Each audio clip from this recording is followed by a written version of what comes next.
Bonjour, bonjour à toutes, bonjour à tous, bonjour à chacune et bonjour à chacun. Bonjour à tous les followers, bonjour aux vrais lovers, bonjour aux éveillés, aux réveillés, aux encore un peu endormis. Alors, pour ceux qui ne me connaissent pas, je suis Phil de One. Ma mission est de vous informer sans vous déformer, afin que vous incarniez sans le nier et en niant les niais les changements que vous voulez voir dans le nouveau monde. Depuis quelques années, des dizaines de milliers de messages d'explorateurs de l'après-vie qui, après une NDE ou une EMI, expérience de mort imminente, que je préfère appeler expérience de mort provisoire, ont été publiés. Des messages qui nous racontent tous à peu près la même histoire, la sortie hors de son corps, un tunnel, une lumière et la rencontre avec leur guide ou un membre de la famille qui les accueillent avec un amour infini, mais qui finissent par leur dire « Tu ne peux pas rester ici, ce n'est pas ton heure, tu dois retourner sur Terre dans ton corps ». Ces très nombreux messages ont permis à beaucoup de personnes de se poser les questions fondamentales, existentielles, essentielles. Mais ils reposent uniquement sur des témoignages.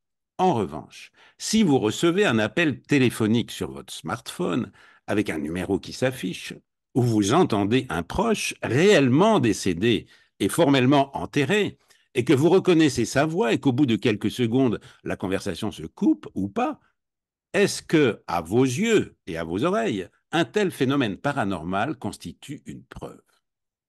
Alors, restez avec moi, je reçois aujourd'hui l'auteur de Des coups de fil de l'au-delà, publié chez Très Daniel. Ce très sérieux docteur en sociologie italo-polonais, habitant près du Luxembourg, a passé au peigne fin des dizaines et des dizaines d'appels téléphoniques venus d'outre-tombe. Il les a analysés très sérieusement sous la casquette rationnelle de l'universitaire et du chercheur qu'il est pour tenter de répondre à la question essentielle de savoir si ces appels téléphoniques qui utilisent la technologie sont la preuve ou non d'une vie après la mort. Alors, rebonjour, bonjour à toutes, bonjour à tous, bonjour aux chercheurs de vérité, aux messagers de l'invisible, aux starseeds, aux stellaires, à ceux qui n'en ont pas l'air, à celles qui manquent pas d'air, à ceux qui déplacent de l'air, à tous ceux qui prennent leur place, qui déplacent les repères. Bonjour et bienvenue à ceux qui bougent, à celles qui font la différence, à ceux qui focusent sur le positif, à celles qui récusent les impératifs, à ceux qui ne sont pas tièdes, si tu as besoin d'eux, qui t'y aident. Bienvenue aux humains divins, aux rebelles de lumière, aux insoumis de l'éveil, aux détartrés de la pinéale, aux animaux domestiques, bref, bienvenue à tout le personnel au sol. Je vous retrouve depuis mon vaisseau tous les dimanches avec un invité de marque. Et celui-ci ne s'appelle toujours pas Marc, mais Laurent. Laurent Kasprovic.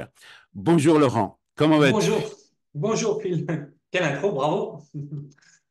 Alors, tu sais, Pierre Dac, je ne sais pas si tu as connu, mais tu es plus jeune que Oui. moi, Pierre Dac était un humoriste, et quand on lui posait la question existentielle, qui es-tu, d'où viens-tu, où vas-tu, il répondait, je suis moi, je viens de chez moi et j'y retourne.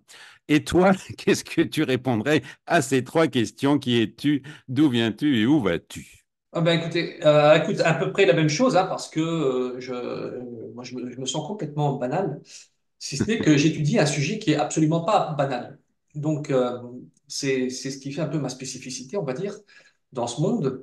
C'est qu'effectivement, j'ai vécu une expérience très bizarre en 2004, et à partir de là, je me suis mis un petit peu à réfléchir, un petit peu tout seul pour au démarrage, et puis depuis quelques années avec d'autres chercheurs, et de manière un peu plus formelle en écrivant dessus.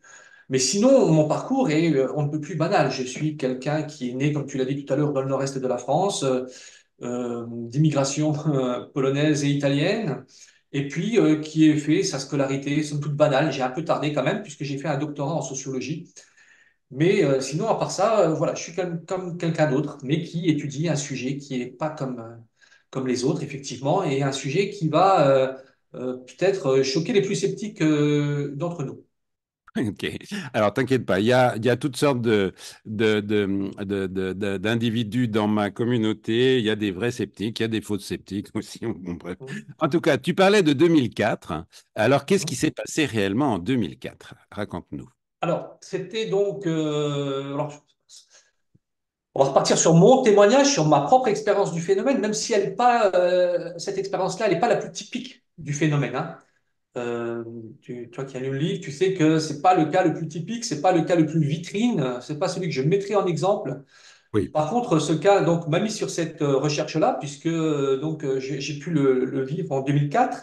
Et j'avais également des personnes témoins, des membres de ma famille, hein, qui ont pu être témoins. Et comme le phénomène avait été progressif, qu'il s'était répété, j'ai pu l'enregistrer à l'époque. J'étais étudiant en thèse, j'avais donc un magnétophone avec moi, une thèse de sociologie, c'est l'outil du sociologue, hein, d'enregistrer ainsi donc ces entretiens lorsqu'on est chercheur. Et bien, grâce à ce magnétophone, j'ai pu enregistrer ce phénomène. Alors d'abord, c'est parce que je pensais c'était plutôt un acte de malveillance, du harcèlement, mais très vite, je me suis rendu compte que ce n'était pas de ça dont il s'agissait. Il s'agissait donc d'un phénomène d'appel post-mortem, des coups de fil d'un défunt, et ça suivait de quelques jours seulement le décès de ma chienne. Alors, je vous l'ai dit tout à l'heure, le cas, il n'est pas le plus typique, le plus facile à raconter non plus.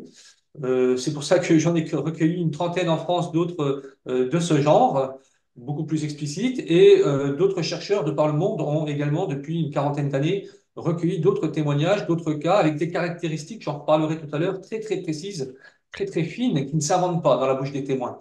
Si les témoins vous mentionnent ces caractéristiques-là, qui ne s'inventent pas, qui ne sont pas évidentes, eh bien c'est qu'ils ont effectivement vécu ce phénomène.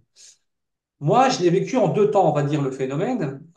C'était quelques jours après le décès de ma chienne, en 2004. J'avais 29 ans et j'étais très triste. On était dans la voiture avec ma mère et mon frère et on discutait. Et j'ai eu cette réflexion à voix haute. Ça a été de dire, bon, s'il y a un au-delà, s'il y a un paradis, j'espère qu'on y retrouvera nos chiens. Parce que sinon, bah, c'est pas un paradis, c'est pas un au-delà. C'est une réflexion un peu naïve, hein, du jeune que j'étais à l'époque. J'ajoute, j'aimerais bien recevoir un signe. Ah oui. En disant ça, quelques secondes après, je reçois un texto sur mon téléphone portable sur lequel il est écrit: Hello, j'ai bien réussi mon intégration, tout va bien. C'était signé d'une étudiante, apparemment, puisque c'était signé Julie, et ça parlait d'intégration. Et comme on était en octobre, j'ai pensé que c'était une étudiante. Mais tout de même, sur le coup, j'ai dit à ma mère et mon frère: Putain, c'est incroyable. Je demande un signe et je reçois dans la foulée ce texto sur le téléphone portable. Ils me mettent la main sur l'épaule, presque littéralement, hein, ils me mettent la main sur l'épaule en disant, bon, on va pas voir les signes partout, c'est n'importe quoi, c'est une coïncidence d'une étudiante. Et c'est vrai, c'était probablement une coïncidence d'une étudiante, mais j'ai trouvé que ça faisait vraiment sens à ma question du moment et au fait que je demandais un signe. Je le redis, hein, le texto, c'était: Hello, j'ai bien réussi mon intégration, tout va bien. On évite de passer à autre chose quand même. On n'est pas resté dessus puisqu'on n'est pas non plus perché Hmm. et on n'est pas non plus branché sur ces sujets-là. D'accord. Le lendemain, par contre, c'est le téléphone fixe qui commence à sonner avec à chaque fois personne au bout du fil. Et c'est jour et nuit. Parfois même, ça sonne sur le fixe et ça sonne à l'interphone. Ah oui. À l'interphone, puisqu'on était en appartement. Et il y a toujours personne au bout du fil. À un moment, alors qu'on est en contact avec le téléphone et que ça ne parle pas au bout de la ligne, se dépose sur le répondeur. À l'époque, c'était des cassettes, hein, des cassettes magnétiques. Se dépose un petit message sur lequel on entend des rires, mais pas des rires moqueurs, des rires de type réunion de famille. Comme si quelqu'un avait été surpris, une réunion de famille avait été surpris, puis quelqu'un avait raconté une blague et c'était gentil, quoi. À une autre occasion, alors que ma mère est en contact avec son conjoint, par téléphone portable, cette fois-ci, ils entendent la même chose sur leur ligne, c'est-à-dire ces mêmes rires enregistrés, apparemment, d'un bon moment passé en famille. À la réflexion, je me dis que c'était peut-être le nôtre d'ailleurs. En tous les cas, c'était peut-être la nôtre de famille qui avait été enregistrée. C'est bizarre, c'est étrange. Mais là, ça devient très étrange parce que non seulement on reçoit le message sur le répondeur, mais en plus, ma mère l'entend sur son téléphone portable. Ensuite, un jour, quelques jours plus tard, le phénomène, cette fois-ci, commence à se manifester. Il se manifeste par des petits bruits sourds, comme ça. Je vais vous les faire, vous me direz si vous les entendez.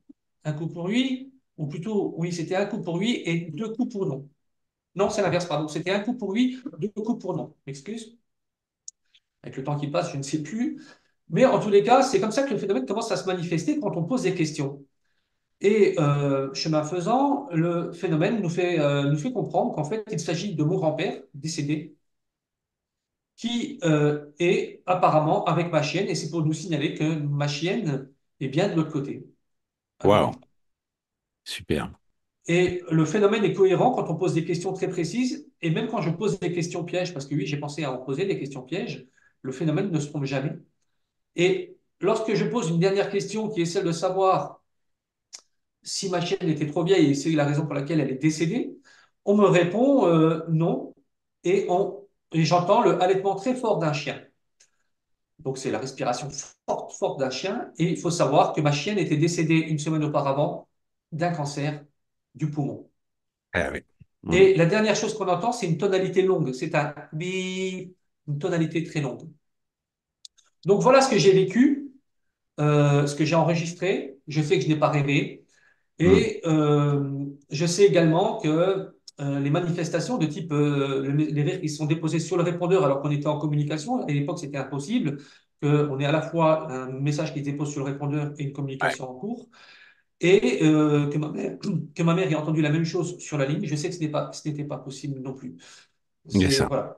Donc voilà Alors, ce que j'ai vécu moi et ce qui m'a mis sur la piste de ce phénomène incroyable où ça, d'autres cas sont bien plus vocaux, hein. La plupart du temps, donc les personnes entendent bien la voix de leur défunt et sont extrêmement troublés par ce qu'ils ont vécu. On a aussi quelques enregistrements. On a un universitaire anglais qui bosse dessus, qui a des enregistrements à sa disposition.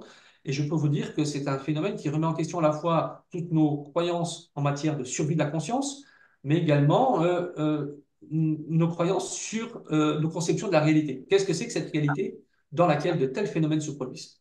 c'est ça, c'est ça. Alors, si tu veux bien, donc j'ai adoré ton livre. Hein, je veux dire, c'est un feu d'artifice de pépites pour nous faire réfléchir. Et, tu vois, à toutes ces questions essentielles, très faciles à lire, en plus très agréable à lire, parce que tu relates vraiment ces plus de 60 cas. Alors, si tu veux bien, j'ai fait un petit. Moi, j'aime bien le hasard, parce que qui n'existe pas, comme on sait, et ça permet des synchronicités. Et je vais prendre une petite carte pour voir la question, voilà, pour te poser une question. Alors, euh, ah bah là, c'est pas une question, c'était une citation de Niels Bohr. Niels Bohr qui disait, Votre idée est complètement folle. Le problème est de savoir si elle l'est suffisamment pour être vraie. Donc, c'était pas une question, mais tu l'as mis dans ton livre. Et Ben oui, alors, tu peux dire quelque chose là-dessus ou... ben oui, parce qu'en fait, le problème, c'est que quand on recherche des explications à ce phénomène, on se rend compte que même l'hypothèse des défunts, Oui, nous contactant dans ces cas-là, ne suffit pas pour rendre compte de toute la folie du phénomène. Voilà. Je dis pas que c'est pas le cas, je dis pas que c'est jamais le cas, je dis que ça suffit pas tout seul pour rendre compte de la folie du phénomène. Souvent, par exemple, vous allez avoir des téléphones qui sont cassés qui vont se mettre à fonctionner. Vous allez avoir des coïncidences qui vont se dérouler au moment de l'appel, un petit peu avant ou un petit peu après, dans la vie de la personne qui reçoit l'appel. Donc vous voyez que ces deux caractéristiques-là, déjà, ne suffisent pas à rendre compte de la folie de ce qui se passe. D'autres oui, fois, par exemple, on peut recevoir un message sur le répondeur, on peut recevoir aussi un message vocal, un message, pardon, écrit, et on va les consulter une fois, deux fois, et ils vont s'effacer. Là, oui. c'est encore une autre caractéristique qui montre que on est face à des bugs, hein, pour le dire plus simplement, qui défient l'entendement. Et donc, du coup, je me dis, l'explication globale de ce phénomène ne se satisfait pas seulement de l'hypothèse, ce sont les défunts. Oui, oui, oui. Alors, tout de suite, une autre question pour rebondir. Ah oui, bah justement, c'est drôle parce que je voulais te poser cette question qui arrive juste là. Tu vois, donc, est-ce qu'il pourrait s'agir, dans certains cas, hein, d'un retard de la communication parce que il y a parfois un appel réel euh, du vivant, mais décalé dans le temps.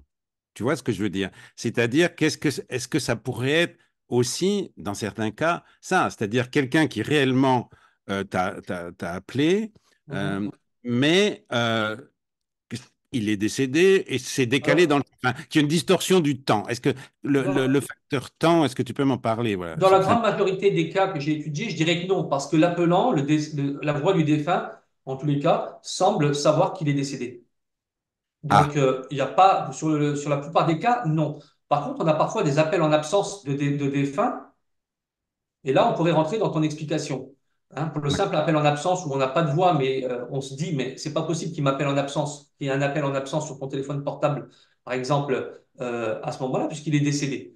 Donc Mm. là, peut-être qu'on peut rentrer dans ta ligne explicative. Mais sinon, dans la plupart des cas, non, parce que le décédé, enfin, Oui, l'appelant, c'est la voix ça. du défunt sait qu'il est décédé. C'est ça. J'avais écrit cette question au début et après j'ai dit bon, c'est pas en fait c'était pas celle-là que je voulais poser, mais c'est pas grave. Mais c'est pas grave, elle est très bien.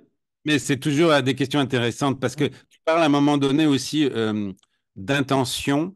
Peut-être on va retrouver la question, j'essaye de la retrouver comme ça dans ma tête. Attendez, je prends quand même. Est-ce que c'est ça? Non, c'est pas celui-là. C'est pas grave. Euh, Parce que il y a parfois donc des messages qui sont reçus. Alors, je sais plus si c'est toi qui parles de ça à un moment donné. Tu avais l'intention de faire quelque chose Oui, et les puis appels par intention. Ouais, les appels par intention. oui, On peut en développe parler, ça. c'est une des sous-catégories du phénomène. C'est Mm. une toute petite catégorie du phénomène, hein, où là, en l'occurrence, on n'a pas les défunts qui seraient impliqués du tout, puisque on a, par exemple, une personne bien vivante qui va en appeler une autre, qui C'est ne le ça. fait pas parce qu'elle en est empêchée. Eh bien, finalement, l'autre personne va recevoir l'appel ou le message et va pouvoir va recontacter la personne en disant tu vas appeler tout à l'heure et pourquoi? Alors que c'est pas vrai, la personne n'a jamais pu l'appeler, même si elle Ouais. a l'intention. Alors Ça, effectivement, on pourrait penser que parfois les défunts de leur vivant avaient l'intention d'appeler, ne l'ont pas fait, ça s'est produit plus tard. Mais je pense que là, je pense pas parce que la plupart du temps quand même, le défunt qui appelle, ou en tout cas en apparence c'est un défunt qui appelle, eh bien il sait qu'il est décédé et il appelle à propos de ça justement. oui. Mais alors, je reviens sur cette histoire d'intention parce que moi, j'ai lu le pouvoir de l'intention des cartes Tolle et je vois bien comment c'est important l'intention. Et donc là, c'est dingue parce que ça montre que l'intention d'appeler est plus forte que le fait d'avoir appelé. Dans ces rares cas-là complètement paranormaux où il n'implique que des vivants, effectivement, l'intention d'appeler pourrait suffire. Mais alors, on transpose. Si ce sont bien les défunts qui, dans la majorité des cas, nous appellent, comme ça semble être le cas dans les 60 cas que j'ai étudiés dans mon livre, Mm. alors peut-être que simplement par le fait qu'ils en aient l'intention, Oui. ça fonctionne. Tu vois? Et ça Euh, c'est super intéressant, tu vois, parce que moi, je travaille beaucoup sur l'énergie, sur la pensée, etc. Bon, et qui produit des choses qui, de mon point de vue, changent la réalité. Et là, c'est une preuve que l'intention est extrêmement puissante, quoi, extrêmement puissante. Alors Voilà. ça pourrait être, hein, tu sais, moi je suis un chercheur, donc je ne propose que des hypothèses. À vous de vous en emparer de ces hypothèses-là et de faire votre propre cheminement Bien et sûr. votre propre avis. Hein. Mais effectivement, moi, ce que j'ai constaté, j'ai fait ce rapprochement aussi entre les appels par intention entre vivants et cette possibilité que comment ils feraient les défunts éventuellement pour nous contacter, eh bien, parce qu'on se doute bien qu'ils n'ont pas de forfait, hein, on se doute peut-être par intention. Hein. Exactement comme le phénomène, on l'a remarqué entre vivants. Pourquoi pas? Ok, alors, autre question. Euh, c'est justement, c'était celle-là que je vais te poser. Son intention, elle est là. Donc, on vient d'y répondre. Tu vois, bon, une autre. Ah oui, alors, Dean Koontz, voilà, Dean Koontz, sa mère décédée. Ah oui, est-ce que tu peux raconter cette histoire? Parce que c'était quand même assez fou. Il reçoit un message qui dit, s'il te plaît, fais attention, plusieurs fois. Est-ce que tu peux raconter cette Oui, histoire? oui, c'est un auteur à succès américain qui a confié cette histoire donc à une psychologue qui ensuite en a parlé dans une revue américaine, une revue de psychologie américaine. Donc c'est pas quelqu'un, cet auteur n'en a jamais fait commerce hein, de cette histoire-là, c'est pas son sujet, c'est pas ce qui l'a rendu succès, qui l'a rendu célèbre. Mais voilà, ce qu'il a vécu, c'est ça. C'est un jour, son père est en EHPAD, enfin l'équivalent des EHPAD américains. Il reçoit donc un appel d'une voix qui ressemble à celle de sa mère et qui lui dit, s'il te plaît, fais attention. Sur le coup, il ne comprend pas vraiment. Le lendemain, il va voir donc à l'EHPAD son père et son père est dans une crise d'hystérie et il a un couteau à la main. Donc il va s'en mêler pour essayer de récupérer le couteau pour ne pas qu'il se blesse ou qu'il blesse qui que ce soit. Euh, le problème, c'est que, entre-temps, la police est venue aussi. Et quand la police arrive, elle le voit lui avec un couteau, alors qu'il a simplement fait l'effort de le récupérer, hein, eh bien, Mm. il est mis en joue par la police. Et c'est à ce moment-là qu'il repense à au coup de fil qu'il a eu la veille et qu'il lui disait, s'il te plaît, fais attention parce qu'il s'est rendu compte qu'il avait été mis là en danger deux fois. Une fois face à son père qui perd la tête et Ouais, qui avait un couteau à la main, un grand couteau à la main. Et deux fois, la deuxième fois, c'est après avoir été mis en joue par la police. c'est ça, hein, c'est fou. Hein. Donc c'est un phénomène à la fois qui a été en apparence, si tu veux, euh, en apparence c'est bien sa mère qui l'a appelé, enfin c'est sa mère qui l'a appelé, et en même temps elle le met en garde sur un événement futur qui s'est réalisé. Oui. C'est ça, il y a les deux choses, là, c'est fou. Allez, une autre question, c'est quoi ça? Ah oui, ça peut être intéressant aussi. Comment ce livre que tu as écrit, d'ailleurs c'est une réédition, hein, donc augmentée, hein, donc Très augmenté. tu avais écrit en 2018, je crois, En c'est ça? 2018, j'avais déjà sorti ce livre-là. Là, je l'ai augmenté de 25 nouveaux cas. J'ai remodelé un petit peu ma partie 2, ma troisième partie, ma conclusion. Bref, c'est plus vraiment le même livre. Alors, on a du mal à appeler ça une nouvelle édition parce que vraiment, Oui. Hmm. c'est plus le même livre. Super. Alors justement, la question c'est comment ce livre a-t-il été reçu par tes collègues universitaires et tes étudiants? Alors, je suis enseignant, c'est vrai, dans le supérieur. On va pas se mentir. Il y a une sorte de déni, pour la plupart, hein, Ouais. de déni et de. Alors, ce qui est malheureux, c'est que ce déni, si tu veux, est total parce que il n'y a même pas de lecture de mon livre, il n'y a même pas Ah, voilà, de jugement sur pièce, hein. Et c'est vraiment ce que j'appellerais moi en France, ce qu'on appelle en France, pardon, du pseudo-scepticisme, c'est-à-dire ouais. on ne sait pas, mais on ne croit pas. Donc C'est ça. c'est résumé comme ça. Alors moi, je suis pas quelqu'un qui croit ou qui ne croit pas. Je sais que le phénomène est réel puisque je l'ai vécu, hein. Oui. Voilà. Et je l'ai même enregistré, donc je sais que c'était pas un rêve. Et comme on a des caractéristiques très précises qui se répètent depuis 50 ans à travers les études, on sait aussi que euh, les témoins ne peuvent pas inventer ces caractéristiques-là. Voilà, parce que le phénomène n'est pas très connu. Tu vois, c'est le seul livre en France qui traite du sujet. Je suis le seul auteur à avoir vraiment étudié systématiquement le phénomène, c'est-à-dire à en avoir fait un livre. Donc, je pense que les caractéristiques qu'il me mentionne ne sortent pas du chapeau et ne viennent pas là, ne sortent pas par hasard de leur bouche. C'est Donc, je ça. sais que le phénomène est réel.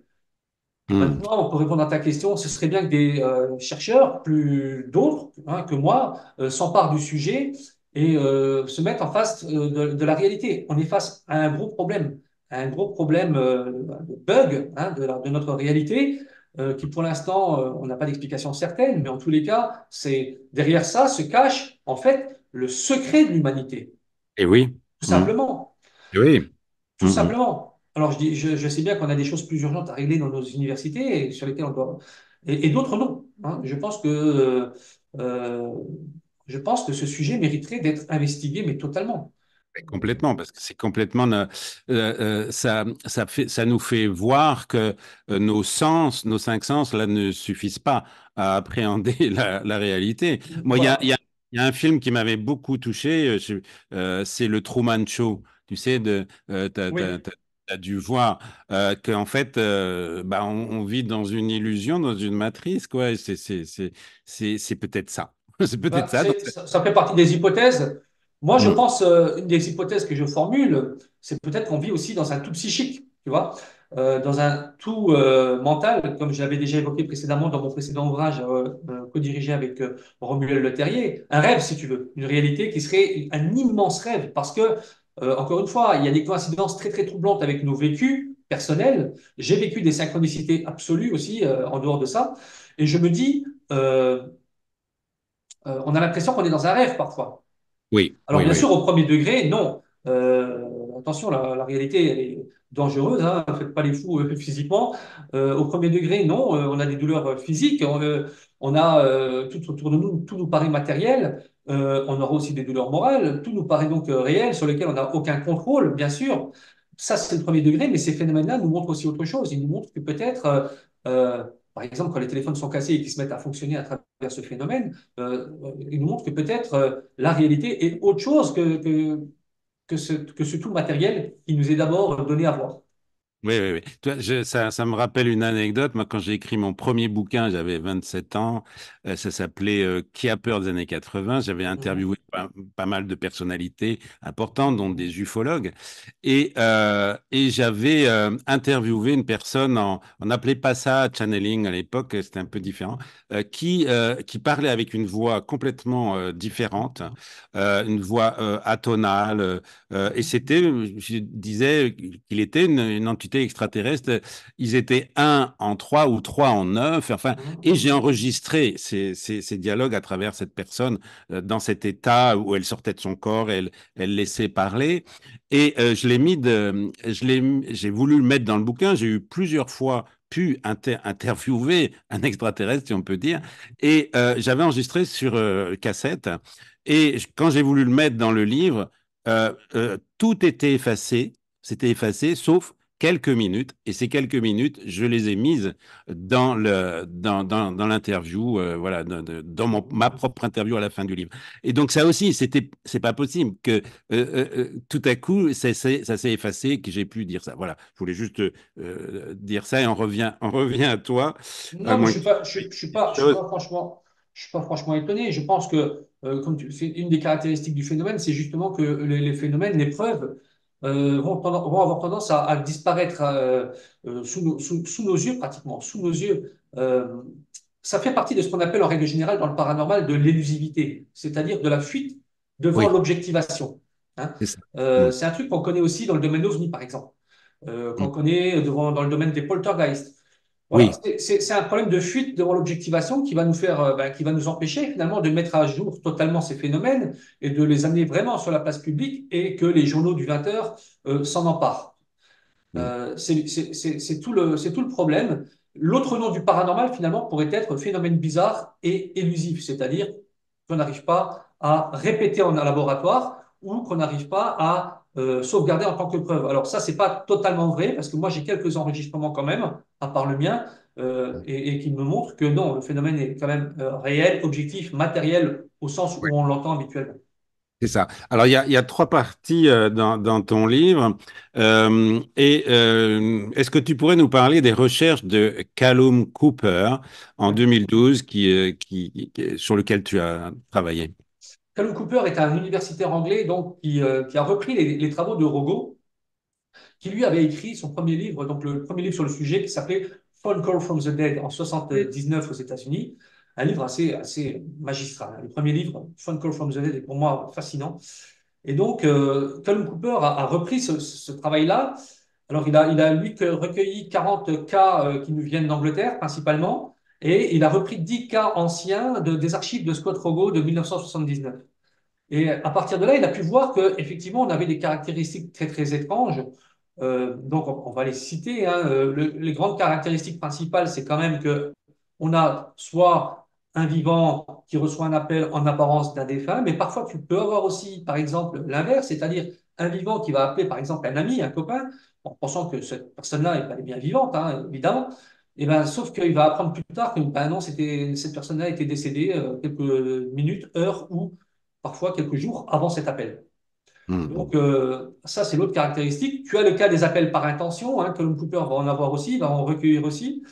Et tu as des caractéristiques plus précises qui concernent cette fois-ci tous les cas de figure, où tu auras, par exemple, comme on l'avait dit tout à l'heure, ces téléphones cassés qui se mettent à fonctionner, ces messages qui se déposent et qui s'effacent, ces moments de coïncidence, ces appels à des dates clés, à des dates anniversaires à la minute près hein, du décès, par exemple, tu peux avoir 7 jours plus tard un contact avec une voix qui est exactement celle de ton défunt.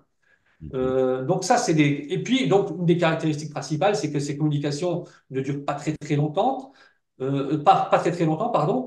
On a aussi d'autres caractéristiques comme la voix qui paraît un peu caverneuse, lointaine, même si c'est assez clair et net. Hein, c'est pas comme la TCI où des fois tu dois vraiment tendre l'oreille pour essayer de décrypter des mots. Là, non, c'est quand même assez clair et net, mais la voix paraît un peu éloignée. Voilà, éloignée, caverneuse. On entend parfois du souffle ou de l'électricité statique sur la ligne.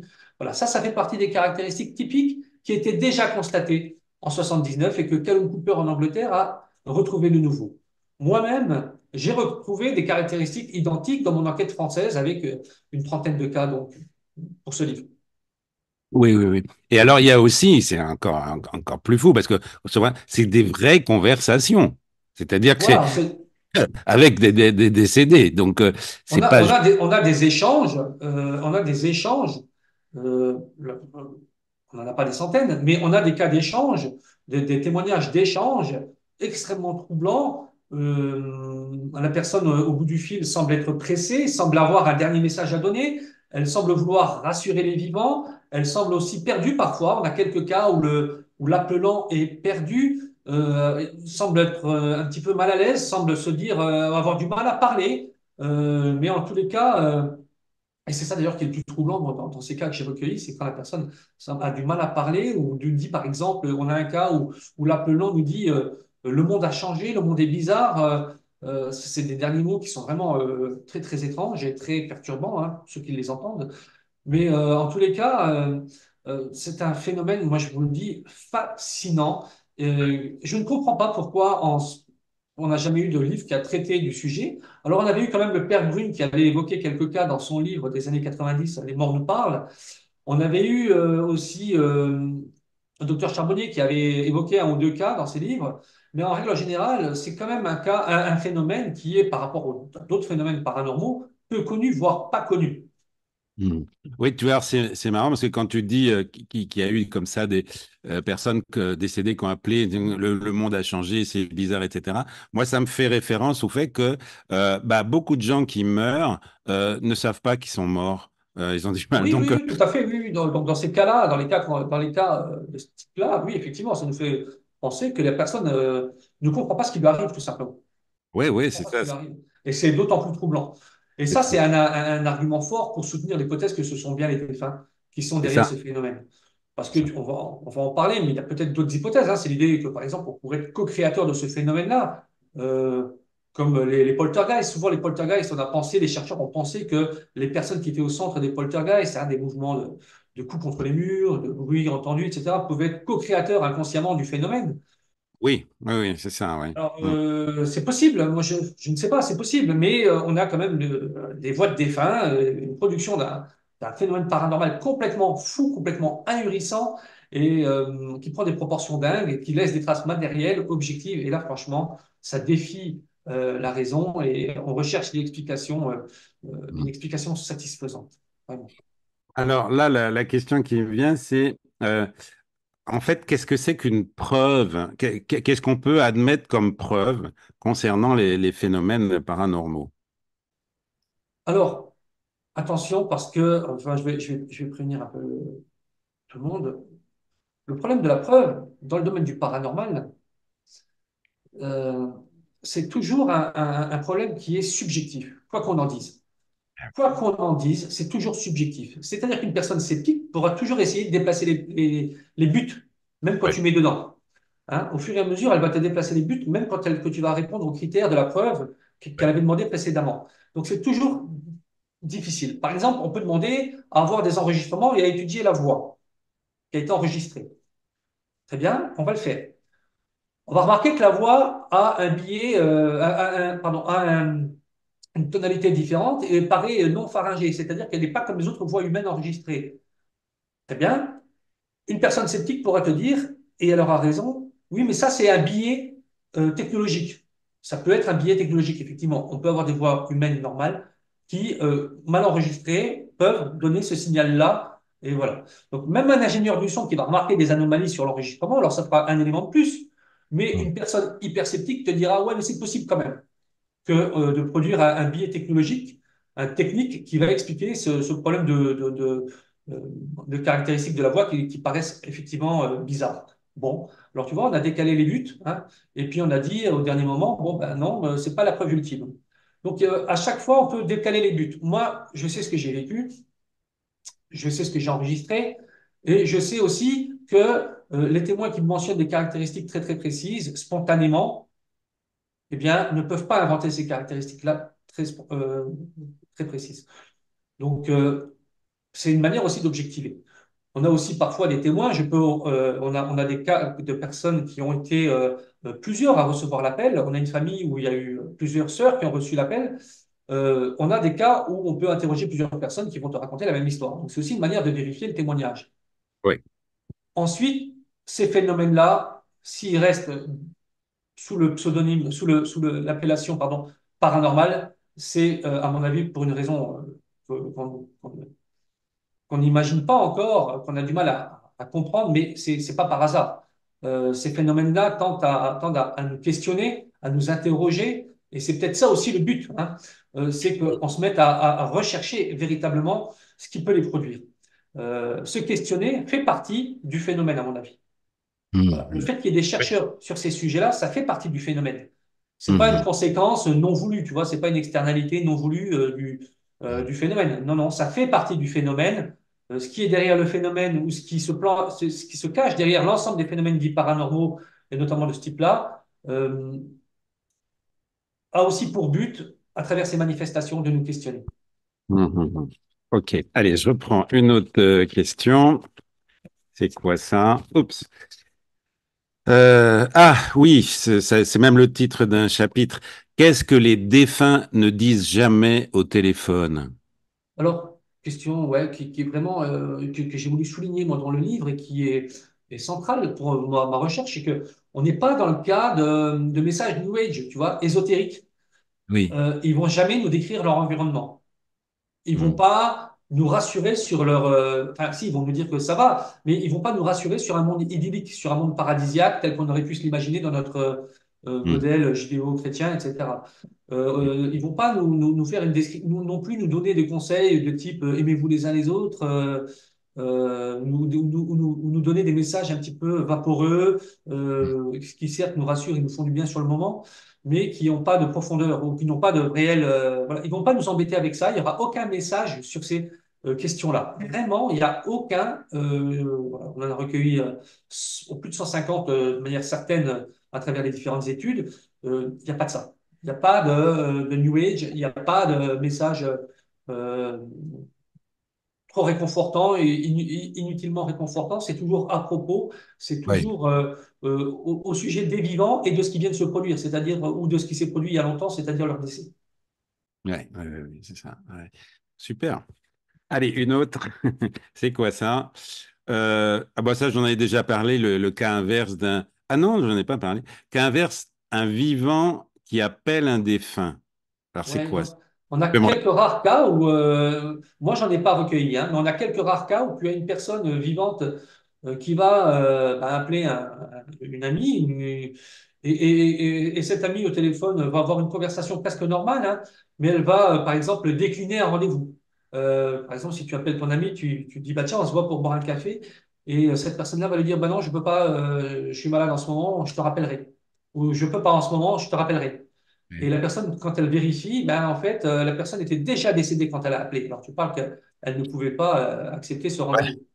Waouh, Donc, voilà, ça fait partie du phénomène. C'est quelques rares cas qui ont été surtout recueillis par Scott Rogo en 79.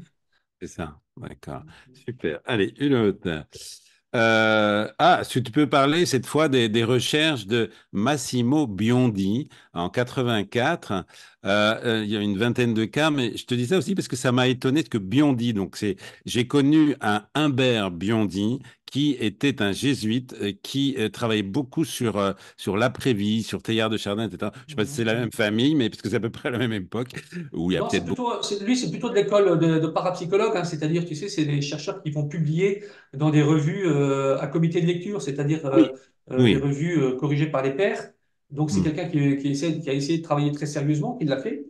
Et mais c'est pas quelqu'un qui a publié des livres sur le sujet. Par contre, il avait mené une enquête dans les années 80, notamment parce que il avait eu vent de plusieurs cas d'appels entre vivants, déjà.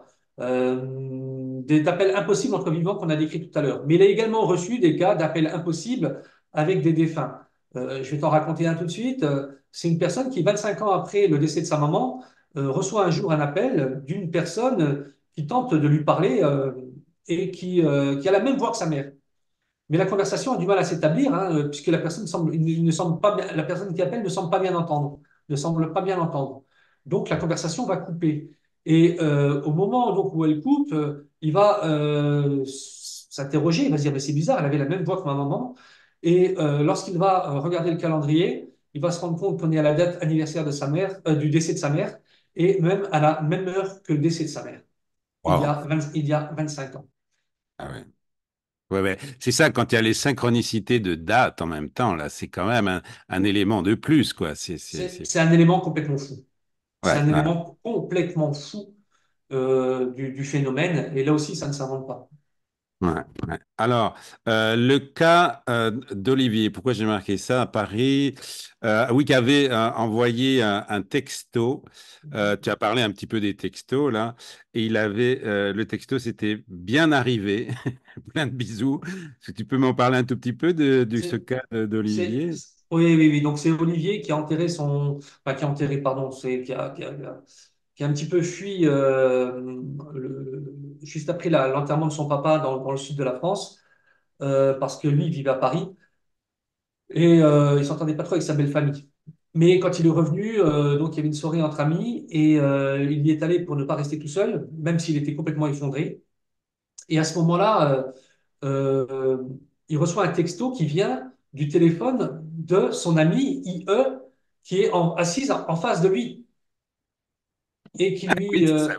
ouais, ouais, et, qui lui envoie, et c'est signé en plus, si je me souviens bien, ce cas-là, c'est signé, et c'est apparemment de son papa qui lui dit, je suis bien arrivé, arrête de pleurer, etc.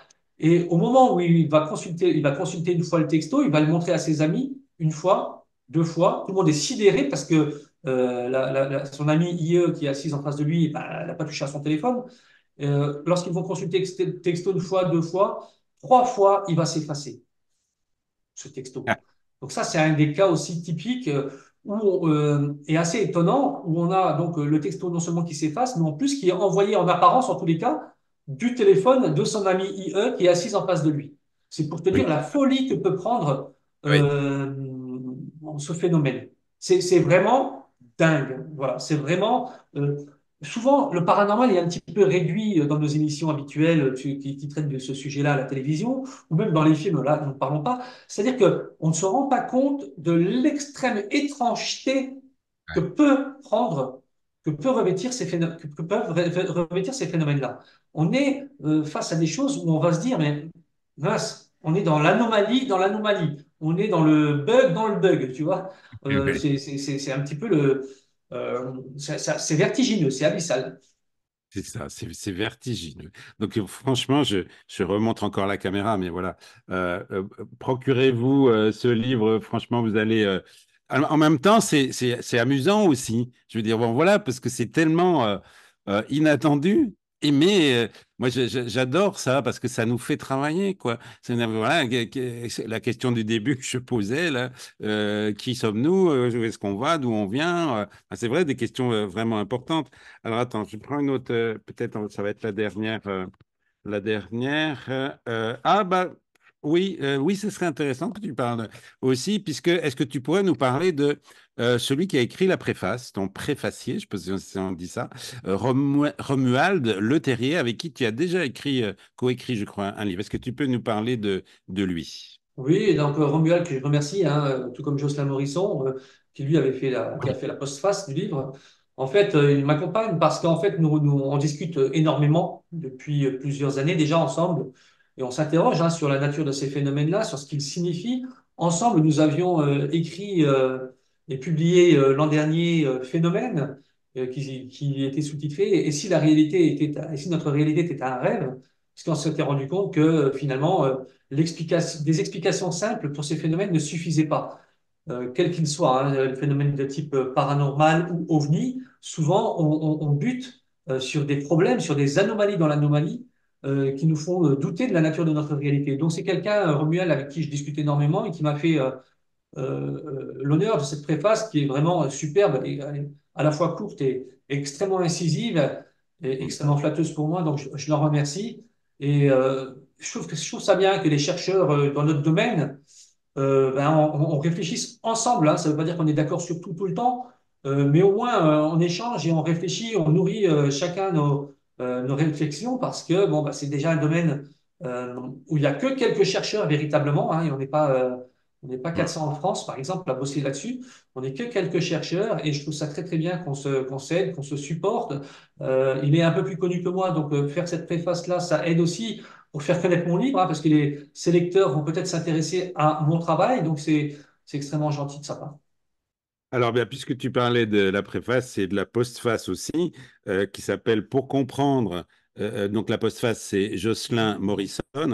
Il dit, enfin, le titre, c'est Pour comprendre ces phénomènes, la science doit renouer avec l'imagination.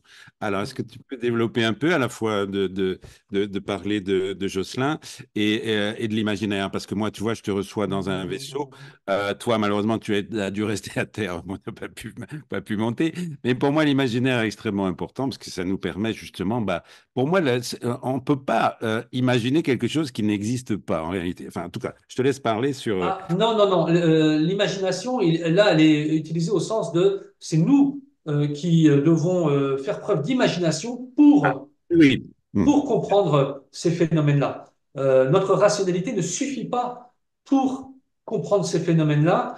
Ils nous échappent, ils échappent à notre rationalité, hein. D'ailleurs, à chaque fois qu'on essaie de rationaliser, on tombe sur des bugs, on tombe sur des choses qui ne s'expliquent pas. Comment ça se fait que notre téléphone cassé se met à fonctionner? Comment ça se fait que le vivant vit une coïncidence un peu avant ou un peu après? Je t'ai parlé tout à l'heure, par exemple, du cas du texto que j'avais reçu juste avant que le phénomène se déclenche sur le téléphone fixe. Tu vois, ça, on n'arrive pas à le comprendre. Il faudrait Ah, faire appel de nouveau à notre imagination au sens presque des philosophes, hein, que les philosophes ont imaginé, ont souvent utilisé pour essayer de remettre du oui. mythe dans ce monde-là, dans cet univers-là, pour essayer de donner un cadre au moins général à ces phénomènes. Parce que selon le matérialisme, ils ne sont pas censés se produire. Hein, selon l'idée que notre conscience, elle est seulement dans nos cerveaux, selon l'idée que notre conscience est donc séparée du monde extérieur, hein, du monde matériel, eh bien, ces phénomènes-là ne pourraient pas se produire, tout simplement. Donc là, déjà là, on a un gros problème. Donc, ce que Jocelyn a voulu dire, c'est que on doit repenser l'univers tout entier. Voilà. De repenser le cosmos, repenser la réalité tout entière. Alors, on serait pas ce ne serait pas la première fois que le monde recrée un petit peu du mythe ou essaie de redonner un symbole à la création. Par exemple, le Big Bang lui-même, la théorie du Big Bang repose elle-même sur un mythe, tu vois, sur l'idée que, euh, voilà, c'est déjà, on a déjà des comparaisons dans le modèle religieux où on dit et la lumière fut, par exemple, tu vois. Il faut réimaginer le monde, réimaginer le cosmos, réimaginer notre place au sein de ce cosmos-là pour pouvoir commencer à comprendre ces phénomènes. Super. Donc ça vous l'apporte aussi aux artistes hein, qui travaillent avec l'imaginaire. Et donc, ça me permet de te dire par rapport au Big Bang que moi, je pense que le Big Bang, c'est un éclat de rire de Dieu. Voilà, tu vois. Alors écoute, ben, je vais te laisser le mot de la fin, parce que je sais que tu as un conseil de classe important là tout de suite après, donc je vais te Hmm. laisser. Eh Je te ben, laisse écoute, le mot de la fin, et puis encore merci, puis franchement, lisez ce livre, offrez-le, parce que c'est des pépites, des pépites pour l'imaginaire, justement. On a deux cerveaux, enfin on en a plus que deux, mais un rationnel, le droit, enfin le gauche et l'image plus imaginatif, le droit, donc utilisons les deux. Je te laisse terminer. écoute, je te remercie. Comme je l'ai dit tout à l'heure, ces phénomènes-là, de toute manière, vont saisir ces deux capacités-là, hein, la capacité rationnelle, mais l'imaginaire également. Ce sont les deux qui doivent essayer d'y répondre, hein, essayer de comprendre ces phénomènes-là. Alors, on a plusieurs. Alors, il faut faire confiance aux chercheurs, hein. Les chercheurs, ils doutent, ils mettent des points d'interrogation partout, mais au moins, eux, ils font un travail extrêmement sérieux d'analyse, hein, et de recoupement des cas, des caractéristiques, etc. Donc, il ne faut pas avoir peur de douter avec eux, de réfléchir avec eux, parce que le questionnement fait partie de ces phénomènes. Le questionnement Oui. est voulu par ces phénomènes-là. Voilà. Super. Et ensuite, rappeler que ce livre-là est le seul à traiter en France, ou pour les francophones en tous les cas, le seul à traiter de ce sujet des coups de téléphone post-mortem.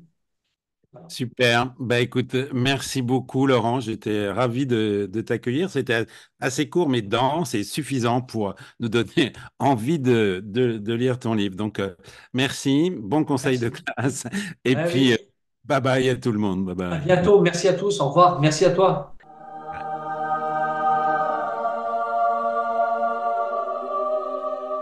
Dans cette formation, premièrement, vous renforcez vos relations. Deuxièmement, vous favorisez la confiance. Troisièmement, vous résolvez les conflits avec plus d'efficacité. Quatrièmement, vous favorisez votre croissance personnelle. Je rappelle aussi que je suis un coach et que je donne des coachings individuels et que là aussi, vous pouvez me contacter si vous le souhaitez.